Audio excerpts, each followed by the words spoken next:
I mean, they had Reba at my deathbed, and we both looked like we need to be buried. But, I thought, oh my Lord. What if everything you thought you knew about Dolly Parton was only half the story? For over 60 years, she's been America's sweetheart. The rhinestone-covered country queen with the big hair, bigger heart, and infectious laugh. But behind the glitter and the grin, Dolly was living an entirely different life that she kept hidden from the world. A marriage so private that people thought her husband didn't exist. Health crises so severe she nearly didn't survive. Physical scars she covered with secret tattoos. And dark moments where she questioned whether life was worth living at all. The woman the world knew as Dolly Parton was real, but she was only part of the truth. The husband nobody believed was real. In 2016, Dolly Parton did something she'd almost never done in 50 years of marriage. She invited photographers into her home to capture her wedding. Not her first wedding, her second one, to the same man she'd married 5 decades earlier. In May 2016, Parton and Dean had the wedding they'd planned years ago but never got to have, held at their Nashville area home. Dolly wore a gorgeous gown. Her husband, Carl Dean, looked like a Hollywood leading man, and the photos were beautiful. But here's the thing, most people didn't even know who Carl Dean was. After 50 years of marriage, Carl Dean remained such a mystery that people thought Dolly had made him up. In the 57 years they'd been married, the notoriously private Carl had only appeared with Dolly in public a handful of times. Not at award shows, not at movie premieres, not at charity events, nowhere. When Dollywood opened in 1986, there were no pictures of Carl anywhere in the park. He'd only been willing to be photographed with a bag over his head. When reporters showed up at their house trying to get interviews, Carl would sometimes tell them he wasn't the star's elusive husband, he was the gardener. The reason? Carl Dean wanted absolutely nothing to do with fame. After one public outing early in their marriage to a BMI Song of the Year event, he came out taking off his tuxedo and tie and told Dolly not to ever ask him to go to another one of those events because he wasn't going. And he never did. For nearly 6 decades, while Dolly became one of the most famous women in the world, her husband lived like a ghost. He ran his asphalt paving business. He stayed on their farm. He avoided cameras like they carried the plague. People thought he didn't exist through the years because he didn't want to be in the spotlight at all, and Dolly always tried to keep him out of the limelight as much as she could. The marriage became an urban legend. Tabloids speculated it was fake. Some fans thought Carl was a cover story. Fans speculated that the marriage was a cover-up for Parton's love affair with lifelong friend Judy Ogle. The rumors got so persistent that Dolly had to address them multiple times over the years, but the truth was simple and strange. Carl Dean was real. The marriage was real. And Dolly had spent her entire adult life protecting her husband's privacy while living under the brightest spotlight in entertainment. Think about what that means.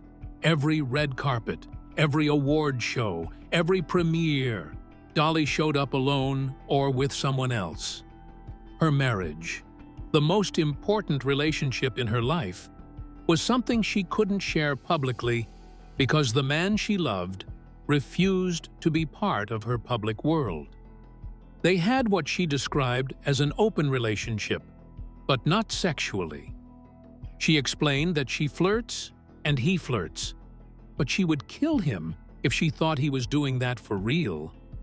What she meant was, they gave each other space. They weren't in each other's faces all the time, and Dean would call his 5-foot-tall wife cute nicknames like the Q-tip and Pee-wee. They had their own lives, their own interests, and they came together when it mattered. But maintaining that level of privacy required living a double life. One version of Dolly belonged to the world. The other belonged only to Carl. And for 30 years, almost nobody knew which version was real. The breakdown nobody saw coming. In 1981, at the height of her fame, Dolly Parton disappeared. Not literally, but emotionally and physically. She was 35 years old, an international superstar, fresh off the success of 9 to 5 and filming The Best Little Whorehouse in Texas. Everything looked perfect from the outside. But behind closed doors, Dolly was dying. For the next 3 years, her days were filled with missed performances, bleeding ulcers, gynecological and digestive issues, and surgeries to try and remedy the issues, plus emotional problems. In 1984, despite suffering from severe stomach problems and against doctors' advice, Dolly collapsed on stage during her show in Indianapolis. The audience watched in horror as she fell mid-performance. She endured severe abdominal pain and bleeding, which ultimately resulted in her collapsing on stage. What nobody knew was that Dolly had been diagnosed with endometriosis. The condition occurs when tissue that is similar to the lining of your uterus grows on other parts of your body, causing difficulty getting pregnant and painful symptoms. Parton underwent 2 surgeries to prevent internal hemorrhaging, and at 36 years old, she had a partial hysterectomy to manage her illness. The hysterectomy meant Dolly would never have children. For a woman who dreamed of being a mother her entire life, the news was devastating. In a 1987 interview, Parton addressed her infertility struggles, explaining that she couldn't have children physically but loved children deeply. She suggested that maybe it was also God's will for her not to have kids. The depression that followed was crippling. Dolly later admitted she went to the very bottom as far as her emotions and health were concerned. She wasn't watching what she ate, wasn't conscious of nutrition, and wasn't taking care of herself. She was working hard, and underneath, she was a pile of personal and emotional problems. All at once, she fell apart. She gained 50 pounds rapidly. She confessed that she would consume 3 pizzas, but still crave McDonald's and French fries. On top of being medicated, she would go on liquid protein diets, Scarsdale, Atkins, the water diet, then binge, diet, gain, and start all over again. The binge purge cycle destroyed her body further. She eventually admitted that her system wouldn't work anymore. Her body couldn't hold up under that strain. She recognized that overeating is as much a sickness as substance or alcohol. But the darkest part? In a 2019 podcast, Parton discussed a difficult time in the early 1980s where she considered self-injury. She was at her lowest point, dealing with weight gain, menopause, female problems, family stress, and heartbreak from business partnerships falling apart. She said she was just broken down and admitted to arguing with God about whether self-injury was an unforgivable sin. Everything was just confusing to her, and she was angry, hurt, and unhappy. She later told Ladies' Home Journal that Best Little Whorehouse nearly killed her. That was a tough picture to do. There was constant bickering, and she tried to please everyone. The film shoot was a bloodbath. While she was fighting for her life, battling health crises, and contemplating ending it all, the world saw Dolly Parton, the superstar, smiling, performing, making hit records. Nobody knew she was falling apart. And here's the heartbreaking part. Dolly didn't want to worry Carl Dean with the full extent of her health problems, so she relied heavily on her friend Judy Ogle instead. Even her husband, the person closest to her, didn't know how bad things had gotten. She was protecting everyone else while destroying herself. The body she's been hiding. For decades, fans have wondered why Dolly Parton always wears long sleeves. Summer, winter, indoors, outdoors, doesn't matter. Long sleeves. Gloves sometimes. Always covered. The speculation got intense. Full-sleeve tattoos. Burn scars. Some kind of disfigurement. The rumors ran wild. Finally, Dolly started telling the truth. In an interview, she explained that she does have some tattoos, and that's true. But they're tasteful. She's not a tattoo girl. Her tattoos are pretty, they're artful, and they started as a way to cover a scar, not to make a big statement. Scars from what?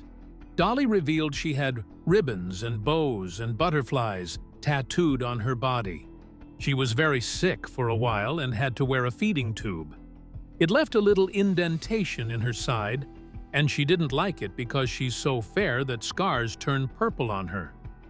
The feeding tube scar became a beehive tattoo. She described it as a little yellow and brown beehive with a tiny bee on top of the hive. The mouth of it is that little sinkhole. But it wasn't just one scar. Dolly explained she has a few little tattoos here and there. Most of her tattoos came because she's very fair and has a tendency to scar when she gets any kind of cut. She's had surgeries for different things, and if the scars didn't heal properly, she just had to put tattoos to take the sting out. She developed keloid scars, the kind that stay raised and discolored. She told an interviewer she has a tendency to scar easy, and she's so fair-skinned that she stays purple right where she's had a scar.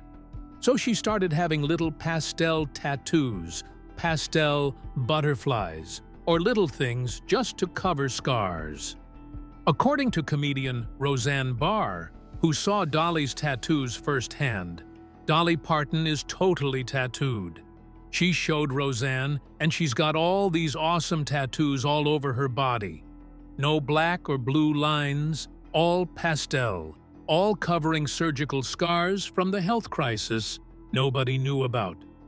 British actress Jennifer Saunders described beautiful angels and beautiful butterflies and baskets of flowers in pastel colors with tattoos on her chest and in her armpits.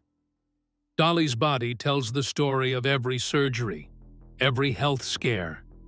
Every moment, her body failed her. And she's kept them hidden under long sleeves for decades because she likes to make positives out of negatives. The butterflies have special meaning. She explained she used to chase butterflies off into the woods and get lost. Mom would get mad and have to come and find her. One of her big songs, a #1 hit she wrote 50 years ago, was "Love is like a butterfly. Butterflies don't sting. They don't bite. They're beautiful." She just kind of related to them with her own personality and claimed them as her little symbol. But underneath the symbolism is the reality. Dolly Parton's body is covered in reminders of physical trauma. Surgeries, health crises, the hysterectomy that took away her ability to have children, the feeding tube when her body shut down. And she's spent decades covering those reminders with art, with butterflies and flowers and ribbons, turning pain into something beautiful while hiding the truth from everyone watching. The private grief. On March 3, 2025, Carl Dean died at age 82. After 58 years of marriage, the man who'd been Dolly's anchor, her safe place, her home, was gone. Dolly made sure that his privacy was honored with a private ceremony for immediate family and took time for herself to mourn. Even in death, she protected him. No public funeral, no media circus, just family, just grief, just goodbye. According to documents filed in October, Carl's will, signed back in 2013, named Dolly the sole beneficiary of the Carl Thomas Dean Trust that made up his estate. Parton inherited all of her late husband's right, title, and interest in any personal effects relating to her music and entertainment career, including pictures, costumes, jewelry, musical instruments, and equipment, as well as all interest in furniture, art, automobiles, and other items. But months after Carl's death, Dolly started having health problems again. In September 2025, she had to cancel an appearance at Dollywood. She explained via video that she had a kidney stone that was causing her a lot of problems, and it turned out it had given her an infection. Then, she postponed her entire Las Vegas residency scheduled for December, moving it to September 2026. In her statement, Parton revealed that, as many people know, she had been dealing with some health challenges, and her doctors told her she must have a few procedures. She needed to be near Vanderbilt Hospital for treatments. Her sister Frida posted on Facebook asking everyone to pray for Dolly, sparking panic that something was seriously wrong. Dolly explained to People magazine that she had been dealing with minor issues after neglecting her own care during her late husband Carl Dean's illness. While Carl was dying, Dolly put her own health on hold. She focused on him, cared for him, held his hand through the end. And now, her body was paying the price. In an Instagram video, Dolly addressed the rumors directly, saying she knows lately everybody thinks she's sicker than she is and asking if she looks sick. She wanted people to know she's not dying. She joked about an AI photo circulating that showed Reba McEntire at her deathbed, laughing that they both look like they need to be buried. If she was really dying, she doesn't think Reba would be the one at her deathbed. But beneath the jokes was exhaustion, grief, loss. The realization that after 60 years of hiding parts of herself, protecting her privacy, living that double life, she was now facing the future alone. Dolly's mother had told her when she was young to always keep something back for herself. She can give what she's got to give, but don't give it all away. Always keep something for herself. And Dolly had followed that advice her entire life. The truth about the double life. So what was the double life? It wasn't affairs or scandals or secret identities. It was something much more human and heartbreaking. Dolly Parton lived two lives because she had to. One life belonged to the world. That Dolly was all rhinestones and big hair and infectious laughter. That Dolly never met a stranger. That Dolly was always on, always performing, always giving everything she had to her fans and her career. The other life belonged to her. That Dolly was married to a man nobody ever saw. That Dolly suffered through health crises so severe she nearly died. That Dolly's body was covered in surgical scars she hid under pastel tattoos and long sleeves. That Dolly battled depression and contemplated self-injury. That Dolly grieved the children she'd never have. That Dolly protected everyone else while barely surviving herself. Carl and Dolly's different priorities somehow worked, because as she created hit albums, starred in movies, and appeared on television, he preferred to live away from the spotlight. When asked about the secrets of making her longtime marriage work, Parton said she always jokes and laughs when people ask what's the key to her long marriage and lasting love. She always says, "Stay gone," and there's a lot of truth to that. She travels a lot, but they really enjoy each other when they're together and the little things they do. The little things, like having a little RV and driving through fast food restaurants together, like going to Publix or Walmart in the middle of the night so Dolly could shop without being mobbed. These small, private moments were what sustained her. The world got the superstar. Carl got the real woman underneath. For 30 years, from the early 1980s, when her health collapsed until just recently, Dolly maintained this careful balance. She gave the world everything they wanted while keeping the painful, private parts of her life completely hidden. The health crisis, the hysterectomy, the depression, the self-injury ideation, the covered scars, the invisible husband. All of it existed in a separate reality that fans never saw. And she did it because her relationship with Carl was sacred and meant to remain just between her and him. Because her body was her own business. Because her pain didn't need to be public entertainment. Because her mother had taught her to keep something back for herself, and Dolly took that lesson to heart. The tragedy is that maintaining that double life required an exhausting level of performance. Every interview where she deflected questions about Carl, every long-sleeved outfit in 100-degree weather to hide her tattoos, every smile while her body was failing, every cheerful answer while she was drowning in depression. It all took a toll. Now, at 79 years old, with Carl gone and her health declining, Dolly is still protecting her privacy, still keeping something back, still maintaining the boundary between Dolly, the icon, and Dolly, the person. She reflected on aging, saying, "If you allow yourself to get old, you will." She says she ain't got time to get old, but time doesn't care about rhinestones or determination. The truth about Dolly Parton's double life isn't shocking in the tabloid sense. It's shocking in its humanity. Behind the larger-than-life persona was a woman dealing with real pain, real loss, real struggles. A woman who nearly broke under the weight of trying to be everything to everyone. A woman who survived by keeping the hardest parts of herself private, protected, separate from the glitter and the spotlight. She gave the world Dolly Parton, the legend. She kept Dolly Dean the woman for herself and for Carl. And for 30 years, almost nobody knew the difference.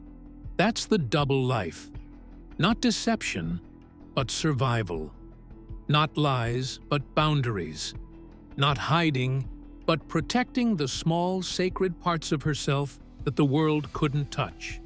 And maybe that's the saddest part. That maintaining privacy, protecting yourself, keeping something back, requires living in two worlds at once. Public and private. Performer and person. Legend and human being. Dolly Parton mastered that balance better than almost anyone. But the cost was carrying secrets and pain that nobody saw until now. What are your thoughts about Dolly Parton and her double life? Share with us in the comments. If you enjoyed this video, be sure to like and subscribe to our channel. For more interesting stories like this, be sure to click on the next video that pops up on your screen. You never know what you'll discover next.